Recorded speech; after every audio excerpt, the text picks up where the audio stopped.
কখনো সাকিব আল হাসান হতে যেও না, ধ্বংস হয়ে যাবে। তার চেয়ে বরং স্টিভেন স্মিথ হও।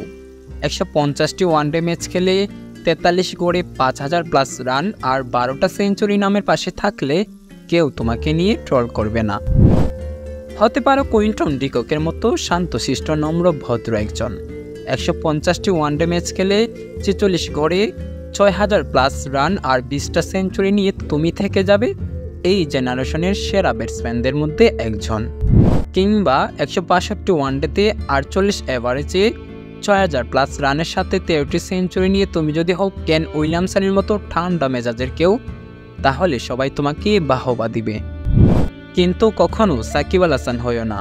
247 ওয়ানডে ম্যাচ খেলে তোমার নামের পাশে 7000+ রান আর যদি 300+ ওডিআই উইকেট থাকে, অথবা যদি 122টি টি20 ম্যাচ খেলে 2400+ রান সাথে 146টি উইকেট থাকে, কিংবা তুমি যদি হও 1.5 দশক ধরে সব ধরনের ক্রিকেটের বিশ্বের সেরা অলরাউন্ডার, তবুও তুমি কয়েক ম্যাচ খারাপ খেলার কারণে প্রতিনিয়ত তোমাকে ট্রলের শিকার হতে হবে তোমার ভক্ত আর হ্যাটার্সদের কাছে।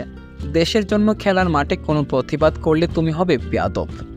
কখনো সাকিব আল হাসান হতে যেও না, ধ্বংস হয়ে যাবে। সাকিব আল হাসান ক্রিকেট বিশ্বের একমাত্র প্লেয়ার যার ওয়ানডে বিশ্বকাপে 1000+ রান এবং 40টা+ উইকেট রয়েছে। সাকিব আল হাসান ক্রিকেট বিশ্বের একমাত্র প্লেয়ার যার টি20 বিশ্বকাপে 700+ রান এবং 40টা+ উইকেট রয়েছে।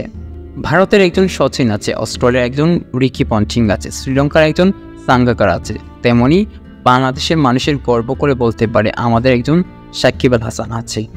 তুমি আমাকে একটা সাকিব এনে দাও, বিনিময়ে তোমাকে গোটা ক্রিকেট রাজ্য দেব। অস্ট্রেলিয়া বলে আমাদের একটা স্মিথ আর একটা স্টার্ক আছে, বাংলাদেশ বলে আমাদের একটা সাকিব আছে।